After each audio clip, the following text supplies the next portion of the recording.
जय श्री राला बाबा धाम की। राजस्थान में नए मुख्यमंत्री का चयन हो गया है और नए मुख्यमंत्री के तौर पर 55 साल के भजनलाल शर्मा को मनोनीत किया गया है। 12 दिसंबर मंगलवार अमावस्या को जयपुर में विधायक दल की बैठक में यह निर्णय किया गया। पर्यवेक्षक के तौर पर रक्षा मंत्री राजनाथ सिंह आए और पूर्व मुख्यमंत्री वसुंधरा राजे को पर्ची थमाई और मुख्यमंत्री वसुंधरा राजे ने भरे मन से उस पर्ची को पढ़ा, अपने आप को संभाला और उसके बाद में मुख्यमंत्री का नाम का ऐलान किया। इसके साथ ही 2 उप मुख्यमंत्री बनाए गए हैं। विद्याधर नगर जयपुर से विधायक दिया कुमारी और उसके साथ ही दूदू से विधायक डॉक्टर प्रेमचंद बैरवा। साथ में अजमेर उत्तर से विधायक और पूर्व मंत्री वासुदेव देवनानी को विधानसभा का अध्यक्ष बनाया गया है। 4 व्यक्तियों की नियुक्ति के बाद अब मंत्रिमंडल का विस्तार होना बाकी है। आइए आज जानते हैं हम नए मुख्यमंत्री भजनलाल शर्मा के बारे में। यूँ तो अलग अलग सोशल मीडिया साइट्स पर, अखबारों में, टीवी चैनल्स में बहुत सारी उनके जीवन की बातें आप सबके बीच में साझा हो चुकी है। सोशल मीडिया पर उनके पक्ष में, उनके विपक्ष में, उनके विश्लेषणात्मक रूप से, आलोचनात्मक रूप से, प्रशंसात्मक रूप से सभी तरह की बातें भी चल रही है। उन सब पर भी मैं क्रमशः अपनी बात रखूंगा। सबसे पहले मोटा मोटी तौर पर भजनलाल शर्मा जी का परिचय। मूल रूप से लोहागढ़ भरतपुर के रहने वाले हैं, अटारी गांव के, और अटारी गांव में जन्मे, पले बड़े, शिक्षा पाई और अटारी गांव के ये सरपंच का चुनाव लड़ा। 27 साल की उम्र में सरपंच से पंचायत समिति सदस्य का चुनाव लड़ा, उसमें जीते और पंचायत समिति सदस्य से फिर संगठन में आए और संगठन में अलग अलग पदों पर काम किया। उसके साथ ही 2003 में जब 1999 में जाटों को आरक्षण मिल गया था, उसके बाद में जाटों को ओबीसी आरक्षण में लेने के खिलाफ एक सामाजिक न्याय मंच बना, जिसके नेता थे लोकेंद्र सिंह कालवी और देवी सिंह भाटी। और उस सामाजिक न्याय मंच के नेता बने भजनलाल शर्मा।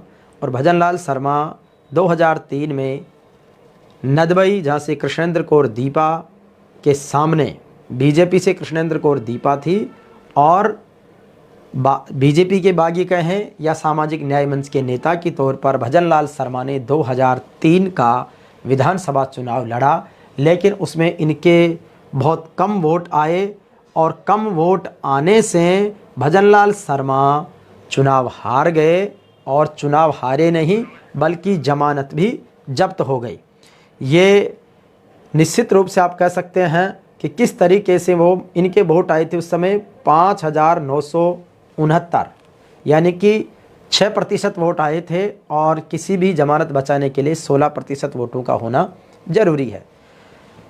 जमानत जब्त होने के बाद में फिर ये अलग अलग पदों पर रहे, फिर वापसी भाजपा में आए और भाजपा में आने के बाद इनके कार्यकाल के बारे में छपा है कि ये 27 साल की उम्र में मात्र 1987 में जब आप नदबई में विद्यार्थी परिषद से जुड़े, 1990 में कश्मीर मार्च जब निकला था उसमें, और उसके बाद में 1991-92 में ये भारतीय जनता युवा मोर्चा के बीजेपी के जिलाध्यक्ष भरतपुर के बने। और जब सतीश पूनिया भारतीय जनता युवा मोर्चा के प्रदेश के उपाध्यक्ष हुआ करते थे और उन्होंने अजमेर से लेकर लोहागढ़ भरतपुर तक की एक बड़ी यात्रा निकाली थी। 2000 में ये सरपंच बने और इसके बाद में 2010 से 2015 तक अटारी से ही पंचायत समिति के आप सदस्य रहे। उसके बाद में 2009 से 14 तक भारतीय जनता पार्टी भरतपुर के जिलाध्यक्ष भी रहे और जिलाध्यक्ष बने थे इनके गुरु गिरधारी तिवाड़ी की अनुशंसा पर। गिरधारी तिवाड़ी को ये राजनीतिक गुरु मानते हैं, लेकिन समय का चक्र बदला और 2023 में भजनलाल शर्मा और गिरधारी तिवाड़ी दोनों ही भरतपुर सीट से टिकट की दावेदारी कर रहे थे, गुरु गुड़ रह गया, चेला शक्कर बन गया। भजनलाल शर्मा भरतपुर से दावेदारी करते रहे, लेकिन पार्टी ने उनको मौका दे दिया सुरक्षित सीट सांगानेर से, जो बीजेपी की महफूज सीट मानी जाती है। बीजेपी से सांगानेर से पहली बार में विधायक का चुनाव जीतकर भजनलाल शर्मा मुख्यमंत्री बन गए।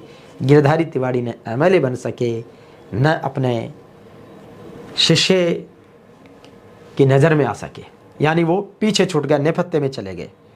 उसके बाद अभी मुख्यमंत्री बनने से पहले 2014 में भजनलाल शर्मा बीजेपी के प्रदेश उपाध्यक्ष बने और उसके बाद 2016 में प्रदेश महामंत्री बने। 2016 से लगातार बीजेपी के प्रदेश महामंत्री के तौर पर हैं। बीजेपी के प्रदेशाध्यक्ष सीपी जोशी, इनसे पूर्व प्रदेशाध्यक्ष डॉक्टर सतीश पूनिया और उनसे पूर्व के प्रदेशाध्यक्ष अशोक परनामी के साथ भी आप प्रदेश महामंत्री रहे, यानी कि 3 प्रदेशाध्यक्षों के साथ परनामी, पूनिया और जोशी के साथ प्रदेश महामंत्री रहे और अब संगठन से सत्ता के शीर्ष पर आ गए हैं। कहते हैं कि भजनलाल शर्मा आखिर मुख्यमंत्री कैसे बन गए। बताया जाता है कि आपकी गिरिराज जी में विशेष श्रद्धा है, वहाँ पर हर महीने परिक्रमा लगाने जाते हैं और वहीं पर बीजेपी के राष्ट्रीय अध्यक्ष जेपी नड्डा भी आते हैं। जेपी नड्डा हर महीने नहीं आते, लेकिन उनकी भी आस्था है और उनका प्रोटोकॉल करने में, उनकी सेवा में भजनलाल शर्मा हमेशा तत्पर रहे हैं। एक विश्वास तो वो जीता जब जेपी नड्डा रणथंभौर में टाइगर सफारी कर रहे थे, उसका प्रोटोकॉल भी भजनलाल शर्मा ही कर रहे थे। और प्रधानमंत्री नरेंद्र मोदी की 2016 से लेकर अब तक जितनी यहाँ पर सभाएं हुई है, जेपी नड्डा जी की हुई है, गृह मंत्री और सहकारिता मंत्री अमित शाह की हुई है, उनके संगठन के और कार्यक्रमों के प्रबंधन का जिम्मा भी भजनलाल शर्मा ने बखूबी निभाया है और इसी का शायद इनाम मिला है। एक तरफ जहां पर मुख्यमंत्री के चयन के बाद में प्रतिक्रिया रही कि नई पीढ़ी यानी राजनीति के नए युग का उदय हुआ, अब गहलोत वसुंधरा युग का अवसान हो गया है और भजनलाल शर्मा के रूप में राजनीति की नई खेप तैयार होकर आ रही है। दूसरी तरफ ये भी चर्चा है कि जिस तरीके से लोकतंत्र में सभी का प्रतिनिधित्व माना जाता है, उस तरीके से राजस्थान में सोशल इंजीनियरिंग करने का प्रयास तो बीजेपी ने किया है कि नई पीढ़ी के नेताओं को मौका दिया गया है। ब्राह्मण वर्ग, दलित वर्ग और सामान्य वर्ग का कार्ड भी खेला गया है, लेकिन बड़ी मार्शल कौमों के रूप में जो बीजेपी का बड़ा वोट बैंक, चाहे जाट हो, गुजर हो, मीणा हो, यादव हो, अन्य SC/ST की जातियां हैं, उनको साधने का प्रयास उन्होंने नहीं किया है। हो सकता है कि उनकी सोशल इंजीनियरिंग अपने हिसाब से काम करती हो, और क्योंकि आज की तारीख में प्रधानमंत्री नरेंद्र मोदी और अमित शाह जिस भी पत्थर पर हाथ रखे हैं वो सोना का बन रहा है, यानी कि जिस भी कार्यकर्ता पर नजरें डाल दी, नजरें इनायत हो गई हो या जिस पर भी वरदहस्त कर दिया हो, तो वही शिखर पुरुष बन रहा है। कितने समय तक ये चलेगा ये तो वक्त का तकाजा रहेगा, क्योंकि कभी 60-70 साल तक कांग्रेस के मुखियाओं का भी ऐसा ही था। प्रधानमंत्री नेहरू ने, राजीव गांधी ने, लाल बहादुर शास्त्री ने, इंदिरा गांधी ने जिसके तरफ देखा, जिसको बना दिया, वो राजा बनते चले गए। उनका युग भी खत्म हो गया। अभी मोदी शाह का युग चल रहा है। ये कितने समय तक रहेगा ये तो वक्त बताएगा, लेकिन जिस तरीके से RSS की दखलंदाजी पार्टी में है, जबकि RSS ये कहते हैं कि हम कोई राजनीति में दखलंदाजी नहीं करते, किसी पार्टी का समर्थन और विरोध भी नहीं करते, लेकिन पूरी तरह बीजेपी को RSS ही चला रही है, क्योंकि तीनों राज्यों में जो भी नए मुख्यमंत्री बने हैं वो संघ पृष्ठभूमि के ही हैं और संघ से ही प्रशिक्षित होकर वो राजनीति में आए हैं। खैर, अपनी एक राष्ट्रवाद की सेवा का उनका अपना भाव है, वो अपने एजेंडे से अपने तरीके से काम कर रहे हैं। हर संगठन का अपना एजेंडा, अपना तरीका है और वो स्वतंत्र इस देश में काम करने के लिए, और करना भी चाहिए। इसके साथ ही अब मंत्रिमंडल का विस्तार होगा। उस मंत्रिमंडल के विस्तार में किसको कितना वेटेज मिलेगा, शायद बीजेपी अपनी सोशल इंजीनियरिंग से आने वाले मंत्रिमंडल विस्तार में इन चीज़ों को साधने का प्रयास करेगी कि जो मजबूत कैबिनेट मंत्रालय हैं वो जाटों को, मीणाओं को, यादवों को, गुजरों को और अन्य बची हुई समाज के प्रतिनिधि करने वाले लोगों को दिया जाएगा। इसके साथ ही बड़ी बात यह है कि भजनलाल शर्मा के आने से पार्टी में क्या बदला, कांग्रेस में क्या बदलने वाला है, राज्य में क्या बदलेगा। भजनलाल शर्मा ने अपने पहले इंटरव्यू में कह दिया है कि कांग्रेस के शासन में भी चली हुई लोक कल्याण की जो भी योजनाएं हैं, जनहित की योजनाओं को हम बंद नहीं करेंगे। ये बात प्रधानमंत्री नरेंद्र मोदी अपनी पहले रैली में भी कह चुके हैं। लेकिन बताया जा रहा है कि चिरंजीवी स्वास्थ्य बीमा योजना का पोर्टल बंद हो गया, अभी वो चल नहीं रहा, आगामी आदेशों का इंतजार हो रहा है। खैर, जो बातें कही जा रही है वो प्रैक्टिकल में सच नहीं हो रही है। इसके साथ ही बड़ी बात यह है कि जहां पर भजनलाल शर्मा को एक नई पीढ़ी का नेता के तौर पर देखा जा रहा है, उससे अब कांग्रेस में भी नई युवा पीढ़ी को मौका देने का अवसर आया है, या फिर उनकी भी मजबूरी होगी, क्योंकि जो सत्ता पक्ष जो फैसले और निर्णय करता है उसके अनुसार विपक्ष की रणनीति बनना लाजिमी है। और अब शायद जो नेता प्रतिपक्ष का चयन होगा उसमें भी हो सकता है कि कोई युवा चेहरा तेज तर्रार देखने को मिल जाए। इसी तरीके से तीसरे मोर्चे के रूप में आरएलपी के सुप्रीमो हनुमान बेनीवाल, जो इस बार केवल खुद ही जीत पाए हैं, उनकी बाकी पहले की 2 सीटें भी वो खो चुके, और जिस तरीके के वे दावे कर रहे थे वो नहीं हो पाए। हालांकि उनकी बहुत सी बातें सच होती हुई नज़र आ रही है। उन्होंने कहा था कि बीजेपी दिल्ली से एक ऐसा मुख्यमंत्री का निर्देश या ऐसे मुख्यमंत्री का चयन करेगी जिसको कोई नहीं जानेगा, और सच में जब भजनलाल शर्मा को मुख्यमंत्री बनाया गया तो सब ये कह रहे थे कौन है भजनलाल शर्मा, और सबसे ज़्यादा ट्रेंडिंग में रहे, सर्चिंग में, गूगल सर्चिंग में, पूरी दूसरे देशों में भी रहे, देश में तो रहे लेकिन दूसरे देशों में भी भजनलाल शर्मा को सर्च किया गया। बहुत सिंपल सोपर रहने वाले हैं, जयपुर के सांगानेर से चुनाव लड़े हैं और रहते हैं जवार सर्किल थाने के अंतर्गत आने वाले बालाजी टावर में, 7वीं मंजिल पे मकान है, फ्लैट पर में रहते हैं, छोटा सा परिवार है, पत्नी गीता देवी है, बेटा एक अभिषेक है, एक कुणाल है, एक बेटा डॉक्टर है, एक बेटा आईएएस की तैयारी कर रहा है और किसी कंपनी में काम भी करता है। कहते हैं कि अब जब भजनलाल शर्मा मुख्यमंत्री बन गए तो उसके बाद में बालाजी टावर में जो ख़राब पड़ी लिफ्ट थी वो भी रातों रात तैयार कर दी गई है। बालाजी टावर का रंग रोगन हो गया है, पूरी सोसाइटी के लोग बहुत खुश हैं। और भजनलाल शर्मा जी से जब चुनाव लड़ रहे थे वो, तब चुनाव प्रचार के लिए हमारे जो ऑफिस है जेवीपी मीडिया ग्रुप का प्रताप प्लाजा में, यहाँ पर वो चुनाव प्रचार करने के लिए आए थे। हमारे एक साथी ने 2100 दीपक जलाकर उनका स्वागत किया था, क्योंकि वो दीपावली से जस्ट 1 या 2 दिन बाद ही आए थे, तो उस समय चुनाव प्रचार परवान पर था। तो उन्होंने दीपावली की खुशी के रूप में उनका बड़ा अच्छा स्वागत किया था। हमारे भाई लोग, हमारे कुछ मित्र लोग जो भजनलाल जी के काफ़ी नज़दीकी हैं, सांगानेर से प्रत्याशी बनने के बाद उनकी नज़दीकियाँ बढ़ी, उनके बहुत सारे फ़ोटो सोशल मीडिया पर शेयर हो रहे हैं। और लिखा जा रहा है कि जब वो पहले दिन मिले थे भजनलाल शर्मा से, तब तक न भजनलाल शर्मा की गतिविधि में कोई ऐसा आभास हो रहा था कि इनको मुख्यमंत्री बनने का कोई संकेत किया गया है, और न ही उनको आभास हो रहा था कि ये कल मुख्यमंत्री बन जाएंगे, क्योंकि पहले दिन की मुलाकात बहुत सामान्य थी, सब लोग उसे मिल रहे थे। हमारे बाबा जी हैं, वो भी उनसे एक दिन पहले मिले थे। तो मैंने कल बाबा जी से पूछा कि महाराज आपको इस बात का अंदाज़ा था क्या? बोले भाई कल मिला था, लेकिन मुझे बिल्कुल भी अंदाज़ा नहीं था कि ये मुख्यमंत्री बनेंगे, क्योंकि उन्होंने ऐसा कोई संकेत मुझे नहीं दिया। लेकिन बड़ी बात यह है कि मात्र 14 मिनट में सीएम का फैसला लेने वाले विधायक दल में से किसी ने न तो विरोध किया, जब जैसे ही भजनलाल शर्मा का नाम रक्षा मंत्री राजनाथ सिंह के द्वारा दी गई पर्ची से पूर्व मुख्यमंत्री वसुंधरा राजे ने पढ़ा तो एक बार सन्नाटा छा गया। रक्षा मंत्री राजनाथ सिंह पर्यवेक्षक के तौर पर बोले, अगर किसी को एतराज़ हो तो बताएं, या कोई और विधायक आपके दिमाग में नाम आ रहा हो तो उसका नाम रख के विचार करेंगे। लेकिन किसी ने कुछ नहीं बोला, क्योंकि ये सब पूर्व नियोजित था। सोशल मीडिया पर वसुंधरा राजे की बहुत सारी गंभीर मुद्राओं की फ़ोटो और वीडियो वायरल हो रहे हैं। महारानी को बहुत बड़ा झटका लगा है। मध्य प्रदेश में शिवराज सिंह चौहान को बड़ा झटका लगा है, छत्तीसगढ़ में रमन सिंह को बड़ा झटका लगा है। सोशल मीडिया पर बहुत अलग अलग तरीके से ट्विस्ट करके वीडियो और फोटो और कंटेंट शेयर किए जा रहे हैं। महारानी का राज अब खत्म हुआ। बहुत से लोग लिख रहे हैं, राजे के बिना राजस्थान सुना, राजे के साथ कल भी थे, आज भी हैं, आगे भी रहेंगे। वहीं कुछ लोग कह रहे हैं न महारानी का राज बचा, न महाराज साहब का फरमान बचा, और न ही मामा की लाडली बहनों का प्यार बचा। यानी कि मामा के नाम से शिवराज सिंह चौहान, महारानी के नाम से वसुंधरा राजे और महाराज के नाम से रमन सिंह जाने जाते थे, और तीनों के युग का अवसान कर दिया गया है। अब एक नई राजनीति में नई पौध तैयार हो रही है। इससे यह तो अंदाज़ा ज़रूर है राजनीतिक विश्लेषकों का और लोकतंत्र में कि अब नई पीढ़ी को मौका दिया जाएगा तो निश्चित रूप से नए नवाचार होंगे।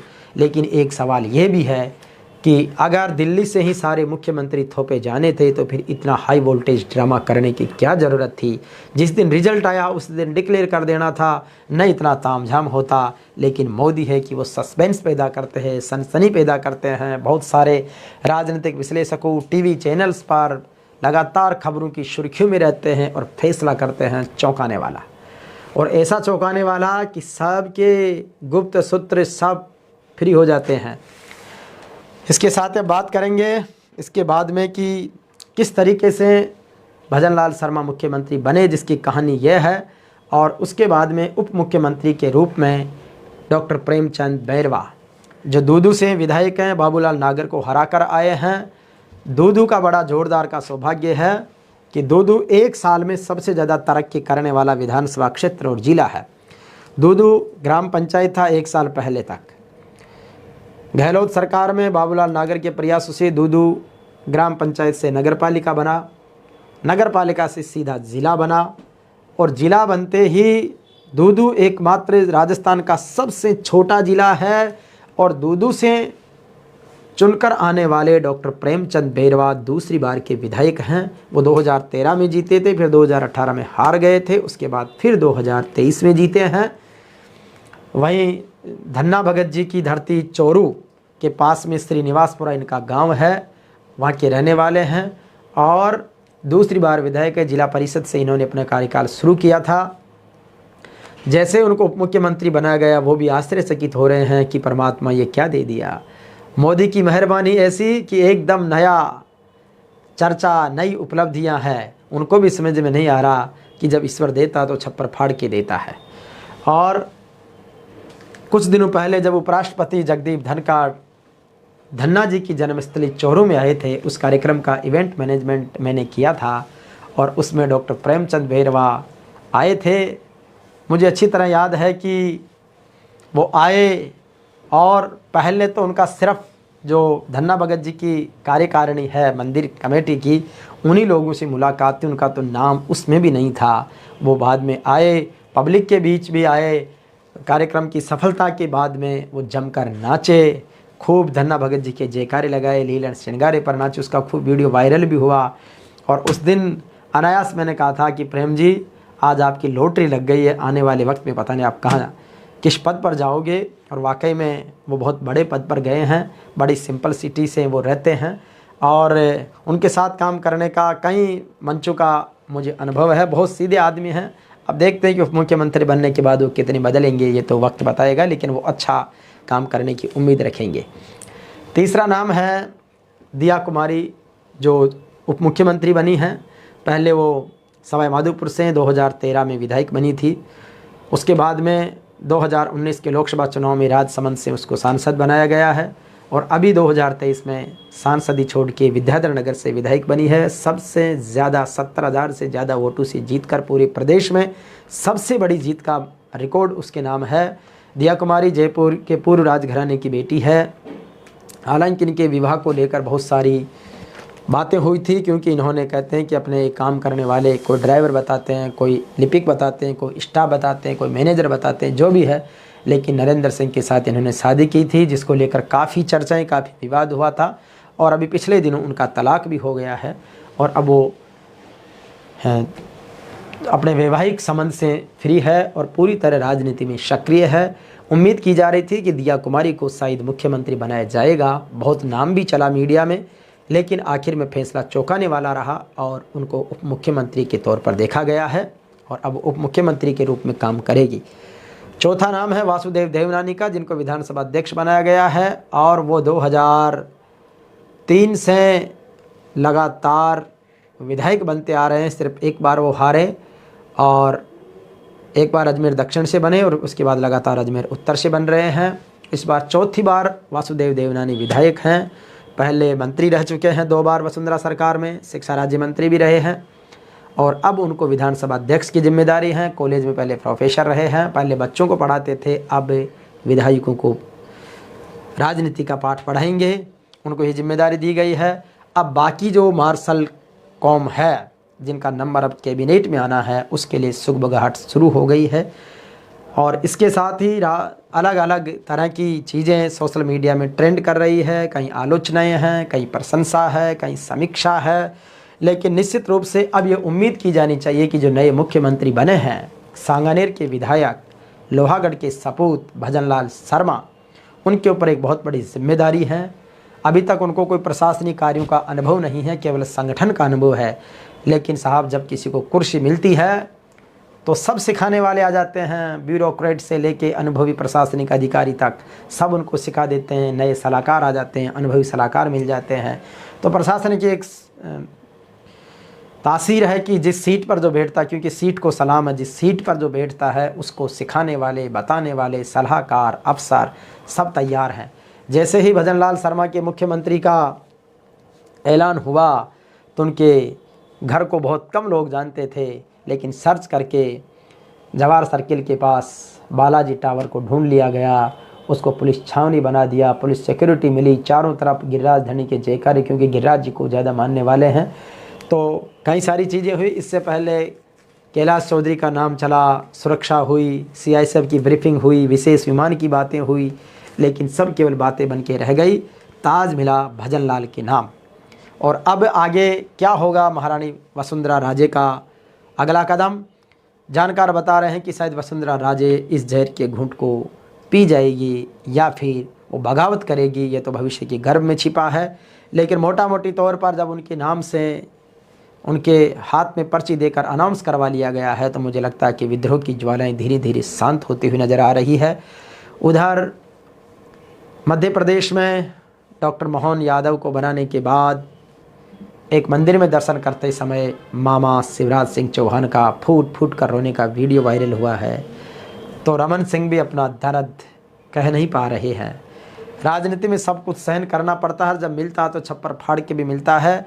नए कार्यकर्ताओं को ये उम्मीद की जानी चाहिए कि नई पीढ़ी तैयार हो रही है, शायद आने वाले वक्त में नए लोगों को और मौका मिलेगा, नए नवाचार होंगे, नई नीतियाँ बनेगी, नए विकास के पथ बढ़ेंगे। और निश्चित रूप से जब कोई भी व्यक्ति जब किसी संस्था से और प्रदेश से बड़ा महसूस करने लगे तो उसको बाहर का रास्ता दिखाई दिया जाना चाहिए, और ऐसा बीजेपी ने कर दिया है। लेकिन अब मोदी और अमित शाह की ये एक छत्र राजनीति, या जिसे कई लोग तानाशाही का नाम देते हैं, कई लोग दूरदर्शिता का नाम देते हैं, है क्या आखिर ये राजनीति है? किसी को कोई पता नहीं कहाँ तक ले जाएगी। लेकिन मोदी शाह के युग में कौन किस मोड़ पर तरक्की करेगा, कौन तरक्की करता हुआ व्यक्ति के पर काट दिए जाएंगे, कोई नहीं, क्योंकि आज की तारीख में चिट भी उनकी, पुट भी उनकी।